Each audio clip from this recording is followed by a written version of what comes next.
been obvious to me for a while that there was an important comparison I needed to make between Thomas Jefferson, and Joseph Smith. And today I feel like I found some of the most important stuff that really bring it together for me. It's this quest, it was just a feeling at first. And I think that's the way finding truth sometimes is it's a feeling, okay, I've got to stick with this. I've got to stick with this. Even if the truth isn't completely proving itself, I need to not dismiss this. And this is important for anybody who's researching the Church of Jesus Christ of Latter-day Saints, the Book of Mormon, things like that. Sometimes you got to let those feelings sit. It's a test of faith.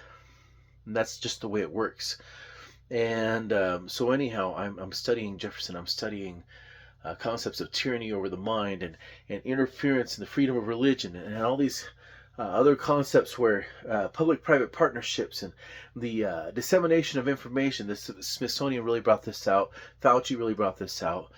And I'm looking up all these historic quotes and thinking about Jefferson.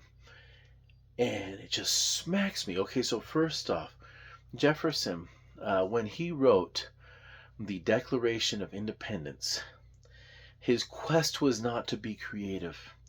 His quest was not to be original. This is what's so important.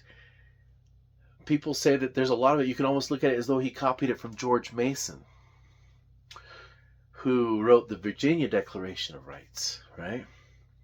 But there was Samuel Adams before him. There was John Dickinson before him. There was Thomas Paine before him. All these great thinkers.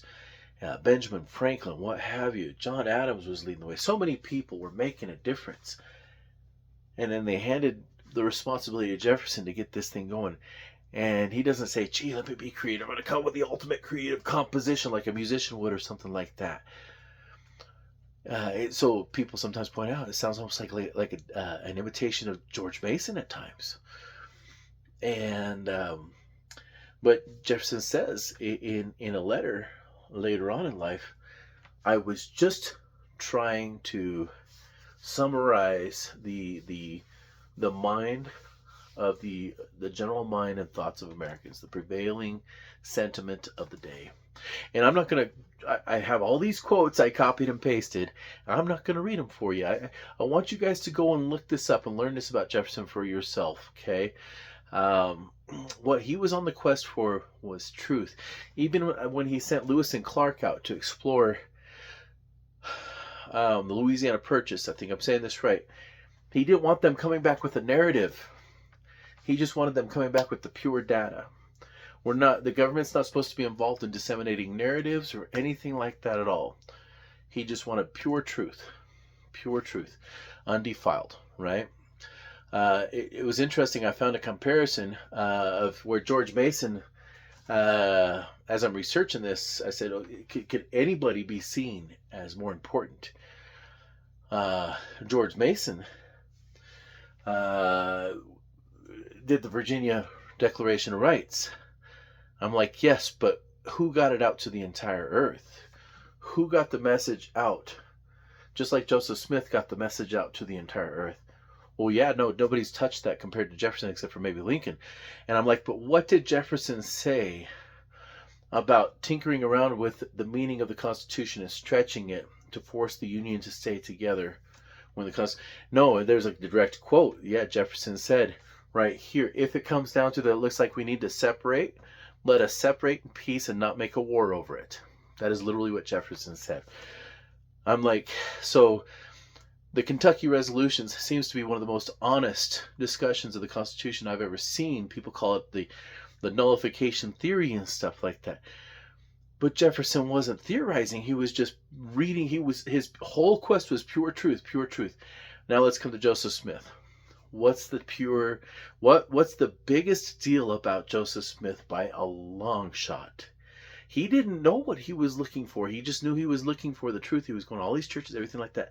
He hits James 1:5. If any of you lack wisdom, let him ask of God, right? So he goes and asks. And the nature of Joseph Smith, I think, was such that his quest was for pure truth. And Joseph Smith, one of the first things that he learns is that Jesus considers, because he meets Heavenly Father and Jesus Christ in person, and they say, the creeds are an abomination. They draw close to me with their lips, but their hearts are far from me. Um, and so anyhow, the creeds are an abomination. We're talking about the Council of Nicaea. The Council of Nicaea, what's one of the biggest deals? We've been, if you've studied H. Rowland Anderson, who was pen pals with Ezra Taft Benson, who was General Authority 70, who was a lawyer, who was a BYU professor at times, who was a representative or a part of Congress in the Utah State Congress, right? He says, the evidence is obvious that the great and abominable church of the devil is corrupted government, when government steps outside of its proper role and its proper purposes. And so what happened with the Council of Nicaea? They forced a narrative on the entire public. And what does Jefferson say about that in his life because he died before he ever had the chance to see the Restoration? Literally the Restoration was like just right on the tail of the death of Jefferson. He says, this three-headed single person, it's an abomination. It's this spiritual. He rejected it. He rejected the idea too that government could get involved in narratives, that they could force this narrative on the public, and he felt like there needed to be a restoration. Now I know a lot of people that I respect, the wall builders, what have you, try to explain around that. If you're finding yourself explaining around something, you're probably not on the quest for the pure truth. You're probably on the quest for a narrative that fits what you want, right? So to me, so many of the doctrines that have been restored to us, the understanding of who we are and what we are meant to strive for, what we are meant to strive to convert to, and the purposes why that's so important. I don't think we could understand that without understanding the pursuit of happiness and all those concepts that Jefferson and those other guys were arguing for. So I've said it a million times. I think Jefferson's the most important founder. I call this, it could be a coincidence, but you know what Elder Bednar says about coincidences, right? Our first president was a great military man. Second president was a great constitutional thinker. I call him the grandfather of the Constitution sometimes. Then we have Jefferson, the natural law, the natural rights. What's the pure truth of the laws of nature regarding government and everything? And then we have Madison, another constitutional political theorist, and then we have another great military guy, right?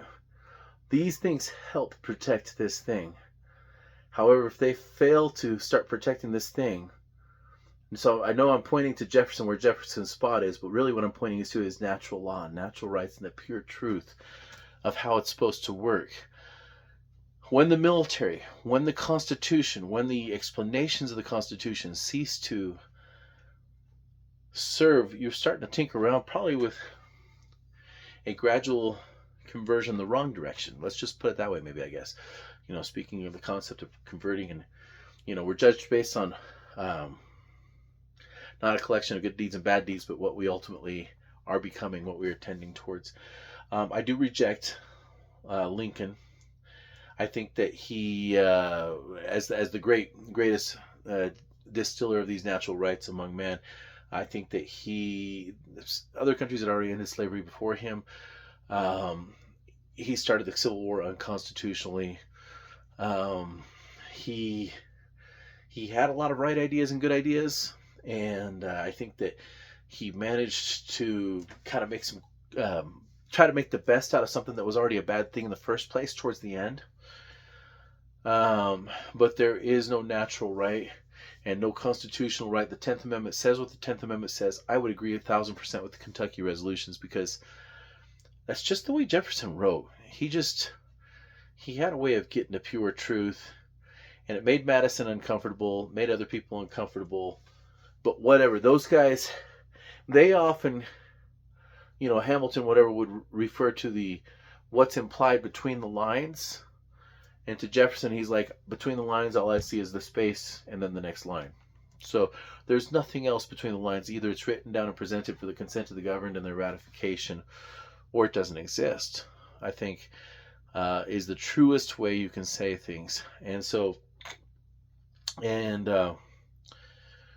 it comes to God's doctrine, There's no getting together government officials with your favorite priests that have their grievances against these other priests, and everybody coming together and forcing this vote of which doctrines are we going to reject, which ones are we going to keep, and then the ones who want to keep preaching these ones that we rejected, they're cast out, right? They're no longer allowed to even be in the country anymore, right? I don't think that's the acceptable role of government ever. And so I have some stuff I'm working on regarding concepts such as accreditation and how some of the truths that have been like really shown to be strong regarding science and things like that just don't make it mainstream because they don't comport with what the peers want, and everyone wants their federal dollars and they have to comply with certain kind of testing standards, things like that. I'll get into that later on, but I would just recommend being on a pure quest for the truth.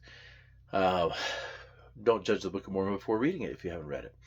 Don't judge the Constitution before reading it. Don't think that the Supreme Court is qualified to tell you what the Constitution is. Your job is to go to the Constitution for yourself. That's what Jefferson did. Your job is to go to Heavenly Father in prayer for yourself after reading the Book of Mormon or the words of the prophets, things like that. There's a great presentation by Bryce. Oh man, he's a seminary teacher. Anyhow, look it up. There's a seminary institute teacher type guy that's a member of the Church of Jesus Christ of Latter-day Saints that's been doing these lectures on the Constitution of the United States, and I can tell he's said a few things where I'm just like, dang dude, you don't know your teachings of the past prophets regarding this and what the actual Constitution says. But I am impressed actually with a lot of what he is saying, and he went deep last night in one of his most recent presentations into the responsibility of the individual and then the responsibility of the church and the amending of the responsibility of the church. All these kind of concepts is what I was thinking, revelation from God. Okay, the church is going to start revealing stuff too regarding this, but in general, most stuff is left to the individual. And he was comparing that to federalism, compound federalism, right, as we call it, or compound republicanism. And I was like, holy smokes, that's such a great concept. I keep saying, you've got Article 1, legislature, 2, executive, 3, judicial, 4 and 5, the states, 6, you could say 4, the states working in conjunction with the federal, then 5, the states working on their own with the federal guaranteeing certain things to them, but I say combine them. 6, the responsibility of the officers of government to know the Constitution for themselves and to understand what the supreme law of the land is for themselves, right? Not have the Supreme Court tell them what it is. And then 7, through the Bill of Rights, the people, the responsibility of being agents unto ourselves. And so anyhow, that's been kind of exciting to me just now. I don't know, maybe I'm a total nerd. But I've always felt it. I'm like, there's something important about Jefferson that's just right up there with Joseph Smith. Right up there with Joseph Smith, Jefferson and Adams went on the same day. Joseph Smith and Hiram Smith went on the same day. I don't know. You could point to all sorts of other coincidences too, I guess, right? You could say, I don't know. It's something to think about. So, thanks for listening, guys. We'll see you. Have a good Sunday.